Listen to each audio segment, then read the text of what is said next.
बहुत समय पहले की बात है। एक घना जंगल था जहां हर जानवर खुद को सबसे महान समझता था, लेकिन वहीं रहता था एक नन्हा चूहा, नन्हू, जिसे कोई नहीं पूछता। नन्हू चुपचाप, शांत और बहुत ही समझदार था, लेकिन उसे कभी किसी ने गंभीरता से नहीं लिया। वो जब किसी की मदद की कोशिश करता तो जानवर हंसते और कहते, तू तू क्या कर पाएगा। एक दिन जंगल में हड़कंप मच गया। राजा हाथी, जंगल का सबसे बड़ा और ताकतवर प्राणी, एक गहरे दलदली गड्ढे में गिर गया। शेर, भालू, भेड़िए, सबने कोशिश की, लेकिन हाथी बहुत गहराई में था। रस्सियां खींची गईं, पेड़ गिराए गए, कुछ काम नहीं आया। तभी सबके बीच से नन्हू चूहा धीरे से आगे आया। सारे जानवर हंस पड़े। तू भी आया है हाथी को बचाने, चल जा यहां से। लेकिन नन्हू ने कुछ नहीं कहा। उसने गड्ढे की दीवार को ध्यान से देखा।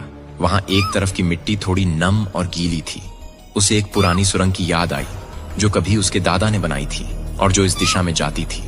नन्हू चुपचाप वापस मुड़ा और भागा अपने पुराने बिल की ओर। वहां से वो सैकड़ों मीटर लंबी एक संकरी सुरंग में घुस गया। अंधेरा, डर, कीड़े, लेकिन नन्हू रुका नहीं। वो जानता था कि सुरंग एक झील से सटी है और अगर वो झील की दीवार में एक छेद कर दे तो पानी उस गड्ढे में बह सकता है। नन्हू ने अपने पैने दांतों से दीवार की मिट्टी कुतरनी शुरू की। धीरे धीरे कण कण मिट्टी हटी और आखिरकार एक पतली सी धारा बहने लगी। थोड़ी ही देर में झील का पानी गड्ढे की तरफ बह गया। पानी ने गड्ढे की एक तरफ की मिट्टी गीली कर दी और कुछ ही देर में वहां ढलान बन गई। हाथी समझ गया, यही मौका है। वो धीरे धीरे अपने भारी शरीर को उस गीली ढलान पर चढ़ाता गया और आखिरकार बाहर निकल आया। सारे जानवर हैरान थे।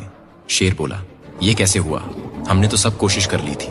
तभी मिट्टी में से एक छोटी सी पूंछ हिली और बाहर निकला नन्हू चूहा, कीचड़ से सना लेकिन मुस्कुराता हुआ। हाथी ने अपनी सूंड से नन्हू को उठाया और सबके सामने कहा, ताकत से नहीं, समझ से रास्ता निकलता है और जिसे तुम छोटा समझते हो वही सबसे बड़ा काम कर जाता है।